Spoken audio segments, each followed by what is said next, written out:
नमस्कार एवरीवन। आज हम हमें ज्वाइन कर रही हैं बहुत ही स्पेशल गेस्ट और आदरणीय श्वेता शालिनी मैम। दो मैम को कोई इंट्रोडक्शन की जरूरत नहीं है, लेकिन मैं अपनी ऑडियंस के लिए बस एक छोटा सा इंट्रोडक्शन दूंगा। Shweta Shalini ma'am is an official spokesperson of the Bharatiya Janata Party. Ma'am is a woman entrepreneur. She has been even a person who has transformed lives. Ma'am ने विलेज ट्रांसफॉर्मेशन पर और ऐसी अलग अलग चीजों पे कई सारे प्रोजेक्ट्स करें। हम मैम से जानना चाहेंगे इन सब प्रोजेक्ट्स के बारे में, उनकी पॉलिटिकल जर्नी के बारे में, और हम ये भी जानना चाहेंगे कि वुमेन एंटरप्रेन्योर्स को अगला आने वाला डेकेड कैसे देखना चाहिए और उनको क्या नया अचीव करना चाहिए। ऐसा कहा जाता है यत्र नार्यस्तु पूज्यन्ते रमन्ते तत्र देवता, और ये वाकई है, ये भारत की संस्कृति का हिस्सा है। भारत की संस्कृति में हम ये मान के चलते हैं कि अगर नारी को सही सम्मान मिलेगा तो वाकई देवताओं का वास होगा और देश आगे बढ़ेगा। Shweta ma'am, thank you so much. We know this is the election season and you have taken out time for us, और हम तहे दिल से और हमारी ऑडियंस की तरफ से बहुत खुशी से कह रहे हैं कि हम आपसे मिल रहे हैं, क्योंकि आपसे कई लोग वैसे ही इंस्पायर हो जाते हैं। Thank you ma'am. Vaibhav ji, ये समय मैंने आपके लिए, आपके ऑडियंस के लिए इसलिए निकाला है क्योंकि मुझे पता है और आप जैसे युवा ही वो कंधे हैं जिनके ऊपर चढ़कर भारत विश्व गुरु बनने वाला है। इसलिए I am very sure that I have a selfish motive there.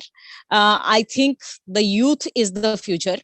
मैं बहुत शुरुआत से स्वामी विवेकानंद जी को पढ़ती आई, उनसे प्रेरित होती आई, और स्वामी विवेकानंद जी ने कहा है कि युवा को यदि उल्टा करें तो वही वायु बनता है, और यही वो वायु है जिसका इंतजार हमें हर इलेक्शन सीजन में रहता है। इसीलिए बहुत जरूरी है कि मैं समय निकालूं। इसलिए बहुत बहुत धन्यवाद। आप बहुत उम्दा काम कर रहे हैं, बहुत अच्छा काम कर रहे हैं। आपकी पुस्तकें आई हैं, आपकी ओरेटरी मैंने सुनी है, इसलिए आपका बहुत बहुत अभिनंदन। Thank you ma'am, thank you so much ma'am. So ma'am, सीधे पूछेंगे पहला सवाल, और जो कि है what made you join politics, entrepreneurship, इतने सारे रोल्स आप प्ले कर रहे थे, क्या लगा और आपने कब डिसाइड करा कि नहीं, पॉलिटिक्स वो फील्ड है जिसमें आपको एक्सेल करना चाहिए और लोगों की मदद करनी चाहिए? देखिए, मैंने अभी स्वामी विवेकानंद जी का नाम लिया, और स्वामी विवेकानंद जी से मैंने एक चीज सीखा है, और वो ये कि आपने अपने जीवन को एक पर्पस देने की बहुत ज्यादा आवश्यकता होती है। पैशन से आप बहुत कुछ अचीव कर सकते हो, लेकिन पर्पस बहुत ही महत्वपूर्ण है। ये आपके जीवन को एक दिशा देती है।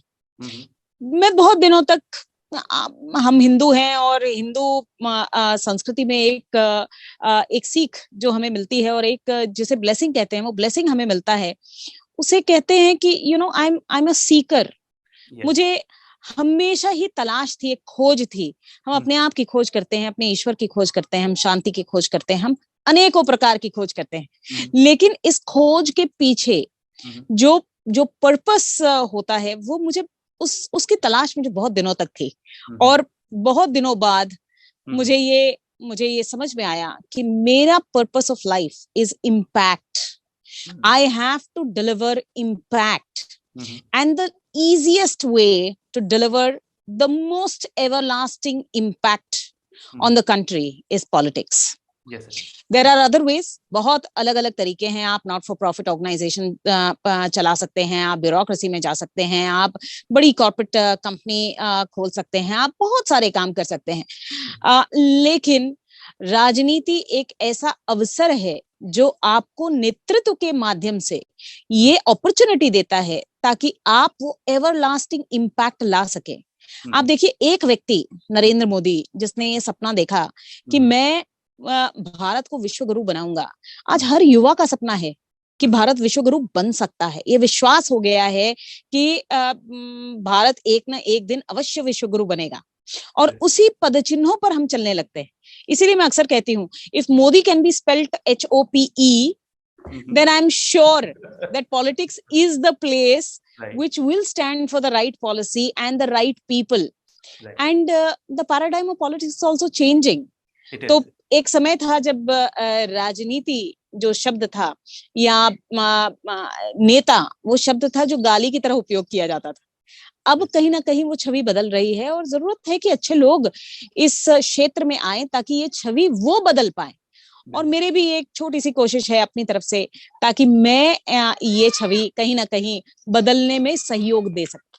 बिल्कुल मैम, जब आपको हम लोग देखते हैं अलग अलग प्लेटफॉर्म्स पे तो वाकई वो डिजायर क्रिएट होता है। मैं यहाँ पे एक छोटी सी बात बताना चाहूंगा। श्वेता मैम के जो फादर हैं professor colonel Shishir Kumar sir, वो मेरे कॉलेज के डीन रहे हैं और मैं हमेशा मानता हूँ कि मेरी कॉलेज लाइफ से वो मेरे मार्गदर्शक हैं। और अभी भी जब श्वेता मैम से उनके थ्रू बात हुई तो मुझे वाकई लगा कि इस फैमिली में it runs in the family, और वो मार्गदर्शन करने की जो बात है वो कहीं ना कहीं एजुकेशन, पॉलिटिक्स, एंटरप्रेन्योरशिप हर जगह आती है। मैम ने एक बहुत अच्छी बात करी, जब बात करते हैं एक सेटिंग अ गुड एग्जाम्पल, तो कहते हैं रागी धर्माणी धर्मिष्ठा पापा पमे सामा समे राजा नाम अनुरंतन्ते यथा राजा तथा प्रजा। जैसा राजा होता है वैसी प्रजा होती है। तो अलग अलग जगह वाकई आपको एक सेंट्रल लीडर ऐसे चाहिए जहां आपको लगे कि हाँ आप उनके पच्चीनों पर चल सकते हैं। इस बात को थोड़ा सा मैम मैं ट्वीट करूंगा। मैं जानना चाहूंगा कि आपके बचपन में ऐसे कौन से वो संस्कार या कौन सी वैल्यूज आपको मिली जिसकी वजह से आज आप अपने आप को एक परिपक्व पोजीशन पे पाती हैं। तो ऐसा क्या पेरेंटिंग में अच्छा हो सकता है, हमारी पेरेंट कम्युनिटी के लोग जानना चाहेंगे। देखिए, ऐसा है, आपने मेरे पिताजी के बारे में बता ही दिया। मेरे पिताजी एक बहुत ही अच्छे, वो सर्विसेज में रहे, उन्होंने आर्मी में अपना योगदान दिया, लेकिन मैं हमेशा से मानती हूँ कि वो बहुत ही अच्छे टीचर हैं। और देखिए, हमारे देश में ये बहुत दुर्भाग्यपूर्ण बात है कि सबसे अच्छे लोग जो हैं वो टीचर बाय चॉइस नहीं बनना चाहते। मेरे पिताजी एकमात्र वो व्यक्ति मुझे इस विश्व में लगते हैं जो आज भी मैं उनको चिढ़ाती हूँ ये कहते हुए कि why do you feel that you are overpaid and underutilised. आज भी इतने वर्षों बाद भी उनको लगता है कि बहुत कुछ ऐसा बचा है जो मैंने अभी तक सीखा नहीं और मैंने सिखाया नहीं। तो a good teacher is always a learner. अभी भी वो नए नए विषय सीख रहे हैं, नए नए विषय सिखा रहे हैं। आप देखेंगे इस 70 वर्ष की उम्र में आज मेरे पिताजी एक बहुत ही यंग स्टार्टअप, मैं हमेशा कहती हूँ कि he is the youngest entrepreneur of the family क्योंकि उन्होंने सबसे लेट स्टार्ट किया। और आज एक यूजर एक्सपीरियंस डिजाइन जो कि जो फील्ड ही शायद 2 या 3 साल पुराना है उस फील्ड की एक स्टार्टअप कंपनीज को सीरीज ए की फंडिंग की तरफ लेके जा रहे हैं और उसका नेतृत्व कर रहे हैं। तो देखिए, what ran in the family was love of the country. So because my father serve the army, मेरे पिताजी बचपन से कहते थे कि मेरा धर्म मेरी वर्दी है। माय रिलीजन इज ओजी। ओजी वर्दी के रंग को कहते हैं ऑलिव ग्रीन। आर्मी एक ऐसी संस्था है, यदि आप देखें हमारे सेनानी जो है जो युद्ध लड़ते हैं, जो सीमा की सुरक्षा करते हैं, वो व्यक्ति किसी भी बटालियन से आता है, सिख बटालियन से आता है, लेकिन जब वो किसी की सुरक्षा कर रहा होता है तो पूछता नहीं है कि वो हिंदू है कि मुसलमान है। अधिकतर जो लोग हैं वो सीमाओं पर खड़े हैं, सियाचिन में रक्षा कर रहे हैं, वो जिन गांवों की रक्षा करते हैं उन गांवों में अधिकतर मुसलमान रहते हैं। जो भाई वहां खड़े रहते हैं, तैनात रहते हैं, वो किस धर्म को मानते हैं कुछ पता नहीं, उनकी एकमात्र धर्म इंसानियत है और उनका एकमात्र कर्तव्य जो है वो ये है कि मुझे अपने देश के लिए आज गोली खानी ही है। मैं ऐसे बैकग्राउंड से आती हूँ जहां पर मुझे एक टीचर और एक बहुत ही स्ट्रॉन्ग सोल्जर और से मिले हैं। मुझे पता नहीं आप मेरी माताश्री से मिले हैं या नहीं, बट मेरी माँ शिव भक्त है और बचपन से हमें बहुत ट्रेडिशनली बड़ा किया और बकायदा पूजा करना सिखाया और करते हुए सिखाया। तो इसीलिए जो देखकर हम जिन आधारों पर और जिन आधार स्तंभों से हमने सीखा है वो ये हमारे माँ बाप हैं। खुद पेरेंटिंग कुछ होता नहीं है Vaibhav ji, but for all the parents who are listening to you, I personally feel that children, मेरे पेरेंट्स ने खुद मुझे ये बात सिखाई है, that children are not hearing what you are telling them, they are seeing what you are doing. इसलिए बहुत जरूरी है कि हम स्वयं आरती करें, हम स्वयं अपने धर्म का पालन करें, चाहे वो व्यक्ति धर्म हो, चाहे वो देश धर्म हो, चाहे वो अपना धार्मिक प्रतिष्ठान हो। बहुत जरूरी है कि हम अपने ट्रेडिशन और कल्चर को आगे फॉलो करें और यही कहीं ना कहीं परकुलेट होकर कल्चर के तौर पर आपके बच्चों के पास जाता है और कॉन्फिडेंस के तौर पर आपके बच्चों के पास जाता है। एक अंतिम बात जो बोलना चाहूंगी, मेरे पिताजी ने मुझे हर चीज के लिए सपोर्ट किया। और मुझे लगता है कि एकमात्र चीज जो मुझे उन्होंने, चाहे लड़की होकर चाहे रिसोर्स होकर, जो मुझे सिखाई, उनकी बेटी होने पर मुझे एकमात्र चीज जो उनसे मिली वो ये था कि बेटा तुम आगे बढ़ो, यदि तुम गिरी तो उठाने के लिए मैं पीछे खड़ा हूं।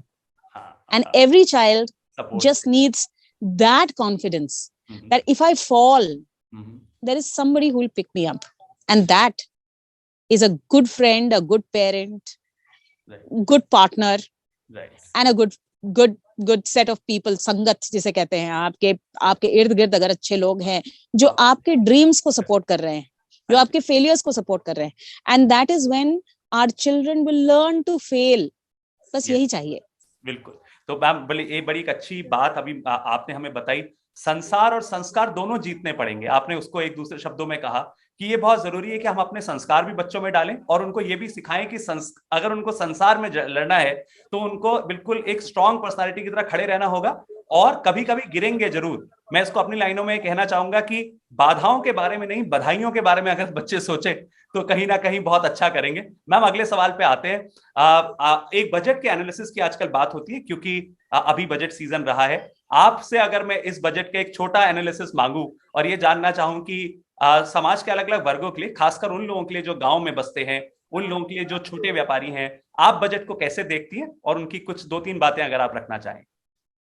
देखिए ऐसा है, इस बार का बजट कोविड के 2 साल बाद आया है, तो आप ये समझिए कि हमने कोविड के बहुत ही बुरे दिन भारतवर्ष ने देखे हैं। अब इस समय में किसी भी देश को किस चीज की जरूरत है? इस चीज की जरूरत है कि हमारा इकोनॉमी जो है वो स्पाइक ले चाहे ना ले, लेकिन स्टेबिलिटी दे। बिल्कुल। आज हमारे लोगों को किस चीज की जरूरत है? हमारे लोगों को रोजगार की जरूरत है। आज कोविड के समय में हमारे लोगों को किस चीज की जरूरत है? इस चीज की जरूरत है कि सरकार आपके साथ खड़ी है और सबसे निचले वर्ग को जो सिक्योरिटी चाहिए, सोशल सिक्योरिटी चाहिए, चाहे राशन चाहिए, चाहे उनको जो पेंशन के तौर पर जो उनको बेसिक नेसेसिटीज है वो पूरा करने के लिए सपोर्ट सिस्टम चाहिए, वो यदि आप इस बजट में देखें तो बहुत ही भक्कम स्वरूप से सरकार ने ये बात, ये मैसेज हर वर्ग को दिया है कि हम खड़े हैं। दूसरी चीज जो पिछले 2 वर्षों से आप इस सरकार को, खासकर मोदी सरकार को देखेंगे तो वो कैपिटल एक्सपेंडिचर है। देखिए क्या है, बहुत ये जो सोच थी, जो बहुत ही संकुचित सोच जिसे कहा जाता है कि सरकारी नौकरी हम निकाल के आपको देंगे। देखिए नौकरियां सरकार कितनी निकालेगी? और सरकार जो है, सरकार मैं हमेशा कहती हूँ कि government is a felicitator, it should felicitate a lot of things and it should facilitate a lot of things, right? So कुछ चीजों को अवॉर्ड करने की जरूरत है और कुछ चीजों को जरूरत है कि आप उसको वाया मीडियम बने। That's about it, right? Now this is what a government is for. But primarily what happens is, आप देखिए सरकार इंस्टीट्यूट्स भी चला रही है, सरकार एयरलाइंस भी चला रही है, सरकार फिल्म एंड टेलीविजन इंस्टीट्यूट भी चलाती है, फिल्म जेएनयू, सरकार जेएनयू भी चलाती है। सरकार का काम ये नहीं है और इसीलिए पिछले 2 सालों से इनफैक्ट बजट पे ये देखने को मिलता है और उससे पहले भी सरकार की सोच ये रही है कि भाई जो एक्सपर्ट हैं, जिनको वो काम करना आता है, उनको वो काम करना चाहिए। इसलिए डिसइन्वेस्टमेंट आप देख रहे हैं कि सरकार बहुत हद तक डिसइन्वेस्टमेंट करना चाह रही है और इसीलिए कैपिटल एक्सपेंडिचर जब आपका बढ़ता है, मतलब सरकार कह रही है कि हम पैसा खर्च करेंगे और जब हम पैसा खर्च करेंगे तो रोड बनेगी, हम रोड बनने के लिए पैसा खर्च करेंगे। तो जब रोड बनने के लिए पैसा खर्च करेंगे तो किसको पैसे देंगे? हम किसी कंपनी को इंगेज करेंगे। वो कंपनी क्या करेगी? वो कंपनी जॉब्स देगी। तो इसीलिए जितना ज्यादा कैपिटल एक्सपेंडिचर बढ़ता है उतना ज्यादा कहीं ना कहीं पार्टनरशिप से आपको जॉब्स जनरेट होते हैं। आप जब ये बात कहते हैं, अभी जैसे इस बार और पिछली बार भी एसएमई के ऊपर खासा ध्यान दिया गया। Now small and medium industry हमारे यहाँ अभी भी 70% लोग उसमें काम करते हैं। तो आप ये बात समझिए कि ये जो एसएमईज हैं, इनको जब हम कह रहे हैं कि आपका एक्सटेंड हो गया क्रेडिट लाइन, तो जब आप ये कह रहे हैं कि ECLS जो आपका क्रेडिट लाइन है वो हम एक्सटेंड कर देते हैं अगले साल तक, तो आप ये कहते हैं कि भाई मैं वर्किंग कैपिटल और ज्यादा इंक्रीज कर सकता हूं, मुझे लोग निकालने की जरूरत नहीं है, बल्कि मैंने जिन लोगों को निकाला था उनको मैं वापस ले लेता हूं। इस तरीके से आप जॉब्स इंश्योर करते हैं कि देश में जनरेट हो। और इसीलिए अगर आप इस तरफ इस बजट को देखें तो बहुत ही प्रैक्टिकल, बहुत ही भक्कम जिसे कहते हैं, बहुत ही स्ट्रॉन्ग स्ट्रेंथ देने वाला बजट है। और इसीलिए हम इसे आत्मनिर्भर भारत का बजट कहते रहे।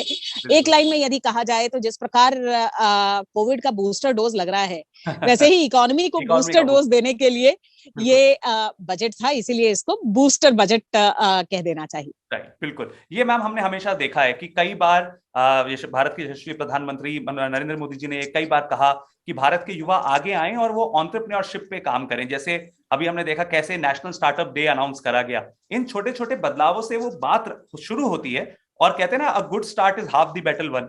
तो वो आधी लड़ाई तो वहीं जीत ली जाती है जब लगता है कि हमें सामने से इस बात को प्रोत्साहित करा जा रहा है कि नौकरी देने वाला बनना है, कुछ नौकरी लेने वाला नहीं बनना है। तो वो एक बहुत इंपॉर्टेंट एस्पेक्ट है। और वाकई अगर बजट से स्ट्रेंथ मिलती है उन लोगों को जिनको सबसे ज्यादा चाहिए, तो वही इस समय इकोनॉमी की सबसे बड़ी नीड भी है। मैम अगले सवाल पे आते हैं। वुमेन एंटरप्रेन्योरशिप को आप कैसे देखते हैं, और जरा अपनी जर्नी के बारे में थोड़ा सा बताइए ताकि हमारे यंग एंटरप्रेन्योर्स जो साथ जुड़ते हैं वो भी कुछ सीख सके। सर्वप्रथम मैं आपको वुमेन एंटरप्रेन्योरशिप के बारे में बताती हूँ। देखिए, मैं ये बात कहती हूँ कि women are born entrepreneurs because we know how to multitask। अब ये मल्टीटास्किंग क्यों जरूरी है और women अच्छी मल्टीटास्कर्स क्यों है?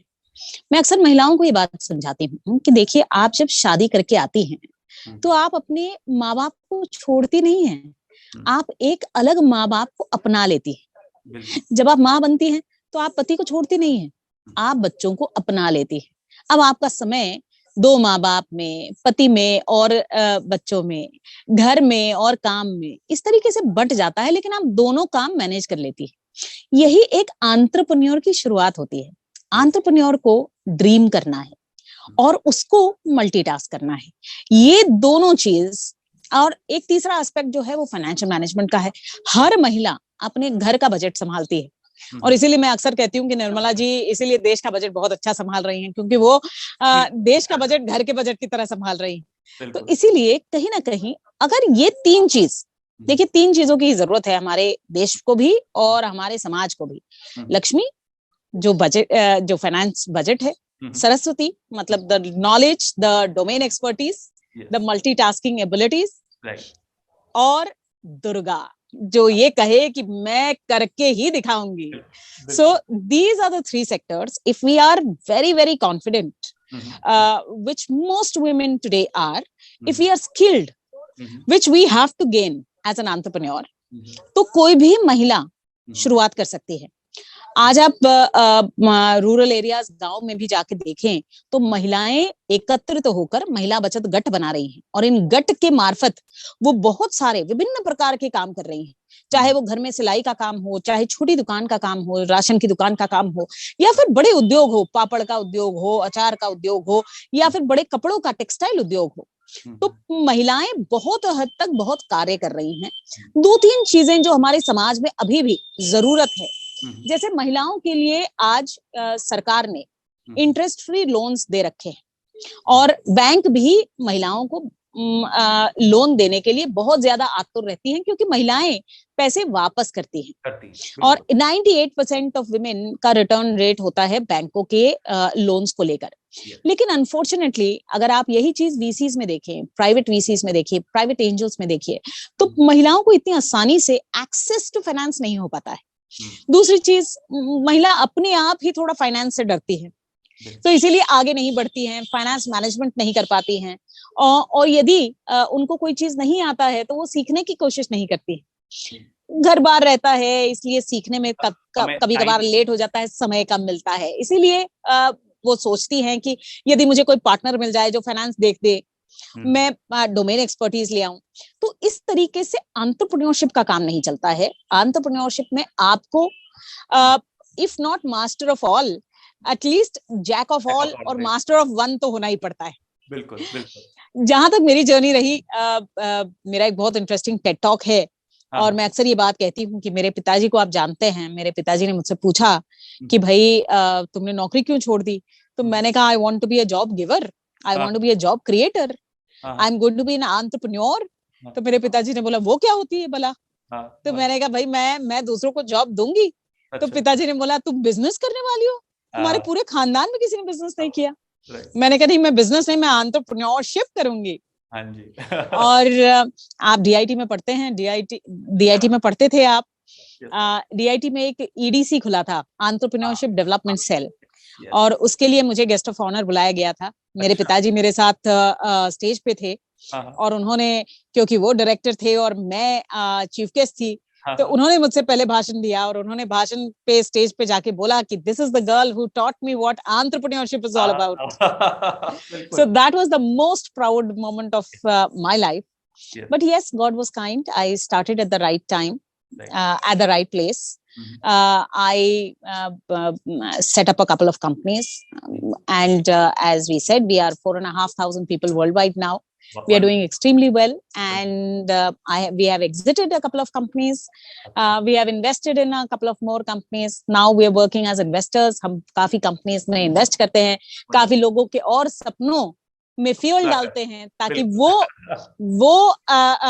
देश के सबसे बड़े सपने कि हर घर में एक एंटरप्रेन्योर होना चाहिए, उसको साकार कर सके। बिल्कुल। तो मैम, उन सारे वुमेन एंटरप्रेन्योर के लिए और खासकर आपके लिए, जैसे आपने घर में, अपने ही घर में एंटरप्रेन्योरशिप का दिया आपने जलाया, मैं कहना चाहूंगा, हिम्मत की जो ये मशाल तुमने जलाई है, सम्राटों के तलवारों से ज्यादा ये काम आई है। जिस दिन ये लाइन लिखी थी, शायद आप जैसा ही कोई दिमाग में रहा होगा, और वाकई ये बहुत ही प्राउड मोमेंट है किसी भी फादर के लिए, जो सर ने उस दिन फील करा होगा, और जो हम सब फील करते हैं एज अ कम्युनिटी आपसे जुड़ने के बाद। मैम, एक बात और जो अभी दिमाग में आती है, वो ये, विलेज ट्रांसफॉर्मेशन से रिलेटेड आपके कई प्रोजेक्ट्स रहे हैं। आप adviser to the chief minister of Maharashtra भी थी, आदरणीय देवेंद्र फडणवीस गवर्नमेंट में। आप उस बारे में अगर कुछ बताना चाहें, सो दैट उस एक्सपीरियंस को हम रिलेट कर सके अपने स्टेट से, जहां पे वाकई गाँव का एक बहुत बड़ा परसेंटेज है। वैभव जी, देखिए, ऐसा है, हम 70 सालों से ये बात कर रहे हैं कि चलो गांव की ओर, चलो गांव की ओर। गांव में तरक्की आनी ही चाहिए। स्वराज मूवमेंट महात्मा गांधी जी ने शुरू किया हुआ था, और इसीलिए इसी सपने के साथ मैंने Maharashtra village social transformation foundation का सपना देखा था। बहुत महत्वपूर्ण है ये कहना कि क्रेडिबिलिटी ऑफ देवेंद्र फडणवीस जी, माननीय मुख्यमंत्री जी का सपना था, और मुख्यमंत्री जी ने ये 1000 गांव दत्तक लिए। इसका मतलब कि right from the top the entire government was involved in transforming these villages. Now there have been few lessons which have been learnt, and I'm going to share for the first time few lessons that I learnt during this journey. देखिए, पहला lesson ये है कि आपको कोई transform नहीं कर सकता है यदि आप स्वयं ट्रांसफॉर्म होना नहीं चाहें। बिल्कुल। और इसीलिए बहुत जरूरी है कि हमारे देश में हमारे गांव, हमारे पास लगभग 6.5 लाख गांव है। जब तक हमारा गांव स्वयं उठेगा नहीं और कहेगा नहीं कि मैं अपने अंदर बदलाव लाना चाहता हूं, तब तक कुछ बदलेगा नहीं। दूसरी चीज, see, we were wanting, we had a model in which we figured out a catalyst. एक 20 से 25 साल का एक लड़का या लड़की जो वहां पर गांव में जाकर परिवर्तक की तरह रहे, और ये परिवर्तक जाकर कैटलिस्ट की तरह वहां ट्रांसफॉर्मेशन करे हमारे मॉडल पर। अच्छा। अब lesson learned is that this person need not be an outsider. गांव में एक ही व्यक्ति चाहिए जो कैटलिस्ट की तरह ये कहे कि मैं गांव में बदलाव लाऊंगा, और यदि गांव उसको सपोर्ट करे तो ये बदलाव अंदर से आ सकता है। और यही हमारी सीख रही है। I think all we need is one transformer who's ready to give it all to change the village. तीसरी चीज, बहुत जरूरी बात यह है कि किसी भी चेंज को करने में समय लगता है, और खासकर social change takes a lot of time. देखिए, पंचायती राज अपने आप में एक सिस्टम था, और पंचायती राज सिस्टम इसीलिए पैरेलल सिस्टम रखा गया ताकि पंचायत में कभी राजनीति ना घुसे। दो चीजें मैं अक्सर कहती हूँ जिसने हमारे देश को बर्बाद किया है, एक राजनीति और दूसरा सब्सिडी। ये दोनों जो पीछे ई लगा हुआ चीज है, इन दोनों से कहीं ना कहीं हमें नुकसान हुआ है। अब गांव की यदि बात करें तो गांव इतना छोटा होता है कि उसमें जब राजनीति घुस जाती है तो आपस में भाइयों के बीच राजनीति हो जाती है। और इसीलिए पंचायती राज सिस्टम ने कहा था कि जब सरपंच चुना जाएगा तो गांव का सरपंच किसी सिंबल, किसी पार्टी से चुना नहीं जाएगा। और इसीलिए वो एक अलग सिस्टम बनाया गया। और आज कहीं ना कहीं हमें दोबारा से उसको उस सिस्टम पर वापस जाना पड़ेगा, क्योंकि जब गांव के लोग एकत्रित होकर, अब आप देखें पंचायती राज सिस्टम कहता है कि ग्राम सभा होनी चाहिए। बहुत ऐसे गांव मैंने देखे हैं जिसमें सालों साल ग्राम सभा नहीं हुई, क्योंकि कभी किसी सरपंच ने ये चाहा ही नहीं कि ग्राम सभा हो, सारे लोग आए। और इसीलिए बहुत जरूरी है कि हम ये समझें कि social change is going to take time, but there is one person who needs to start that change. आपने शुरुआत में कहा था the biggest of the journeys has to start with the first step. तो ये जो पहला स्टेप है, ये लेने वाला एक आदमी आपको उस गांव में होना चाहिए। और एक अंतिम बहुत महत्वपूर्ण बात है, देखिए कोई भी चेंज जो है उसको सस्टेनेबल होने के लिए बहुत जरूरी है कि वो अपने आप में सस्टेनेबिलिटी मेंटेन करे। और इस सस्टेनेबिलिटी के लिए हमने यूनाइटेड नेशंस के जितने 17 सस्टेनेबल डेवलपमेंट गोल्स थे उनको निकाल कर, चाहे वो सेंट्रल गवर्नमेंट की स्कीम्स हो या फिर स्टेट गवर्नमेंट की स्कीम हो, उन दोनों से मैप किए और फिर इन सस्टेनेबल डेवलपमेंट गोल्स को मैप करते हुए एक एक गोल के ऊपर काम किया। अब आप एलियनेटिंग पॉवर्टी कहते हैं या फिर आप स्वच्छता कहते हैं, तो उसके साथ हमारे स्वच्छ भारत की स्कीम्स जुड़ी होनी चाहिए। और इसीलिए हमने सारे स्टेक होल्डर्स को कन्वर्ज किया। Convergence is a concept that the government has not worked on, and this was the original concept. Collaboration मतलब वैभव और मैं एक साथ इकट्ठा होकर कोई कार्य करते हैं, लेकिन यदि हम दोनों का एम गोल एक हो तो हम कन्वर्ज कर सकते हैं आपके एफर्ट्स। आप अपने काम कीजिए, मैं अपने काम करूंगी, लेकिन अंत में हमारा गोल ऐसा होगा कि आपके और मेरे काम से मिलकर वो गोल बनेगा। And that is how important convergence is. 5 stakeholders है अगर आप देखें किसी भी गांव में परिवर्तन लाने के लिए। पहला गांव itself, second is all the not for profit organisations that work in that village. तीसरे कॉर्पोरेट्स, बहुत सारे कॉर्पोरेट्स काम कर रहे हैं ताकि गांव में डेवलपमेंट आ सके, और बहुत जरूरी है कि हम उन कॉर्पोरेट से एंगेज करें। चौथा कम्युनिटी एट लार्ज। अगर आप कम्युनिटी को देखें तो कम्युनिटी मतलब आप बहुत सारी ऐसी कम्युनिटी जो पढ़ लिख जाती है वो बाहर चली जाती है। आपका ब्लॉक प्रमुख बन जाता है, वो गांव में रहना ही नहीं चाहता है, वो ब्लॉक में चला जाता है। आपके सरपंच बन जाते हैं, जरा सा भी होता है आप गांव से निकलने का एक बहाना ढूंढ लेते हो। और अंत में देखिए हमारी जितनी मिनिस्ट्रीज है, एक गांव में काम इतनी सारी मिनिस्ट्री से होता है, केवल मात्र रूरल डेवलपमेंट से नहीं होता है। आपको जल मंत्रालय भी चाहिए, आपको रोड ट्रांसपोर्टेशन चाहिए। तो इन मिनिस्ट्रीज और इंटर डिपार्टमेंटल जो बातचीत होनी चाहिए, कम्युनिकेशन होना चाहिए, जो समन्वय होना चाहिए, वो होना ही चाहिए। और ये पांचों स्टेक होल्डर्स को एक साथ एकत्रित होकर बैठकर बातचीत करके ट्रांसफॉर्मेशन लाना पड़ेगा। और this is the model of convergence. वाह वाह मैम, एक लाइन कही जाती है ना कि यथा भावो तथा भवति। जैसा भाव होता है वैसा ही रिजल्ट होता है। आप जिस भाव से, जिस उमंग के साथ आप इस सारी बातों को बता रही हैं, वो खुद ही दर्शाता है कि कैसे फील्ड पे जब आप होती हैं तो आप उसको कन्वर्ट एक रिजल्ट में कर पाती हैं, क्योंकि वो लक्ष्य आपके सामने होता है। मैं अपने सारे दर्शकों से जो आज हमसे जुड़े उनसे ये कहना चाहूंगा, एक मिशन स्टेटमेंट की तरह इस बात को आई हो आप याद रखेंगे, और श्वेता मैम से जो आज आपकी मुलाकात हुई है उस लाइन को याद रखेंगे। 3-4 पंक्तियों से इसको समझाना चाहूंगा। अंधकार को ही जीतना होता तो भगवान सूरज बनाते ही क्यों, देनी नहीं होती जीत तुम्हें तो हार के दर्शन कराते ही क्यों, औरों का जीवन बदलना ना होता तो इंसान तुम्हें बनाते ही क्यों, चमकना ना होता अगर तुम्हें तो श्वेता मैम की ये बातें तुम तक पहुंचाते ही क्यों। तो आज जो इतनी सारी बातें हमने श्वेता मैम से सुनी है, उसके बाद में अंत में मैं यही कहना चाहूंगा कि अगर इसका 5% भी हम इंप्लीमेंटेशन की तरफ युवा ले चले तो वाकई नव भारत का निर्माण होगा। मैं फिर से यही चाहूंगा मैम कि आप रोज नए कीर्तिमान स्थापित करें ताकि लाखों लोग आपसे इंस्पायर होकर अपना जीवन बदल सके। Thank you so much ma'am. Thank you Vaibhav ji, thank you, God bless you.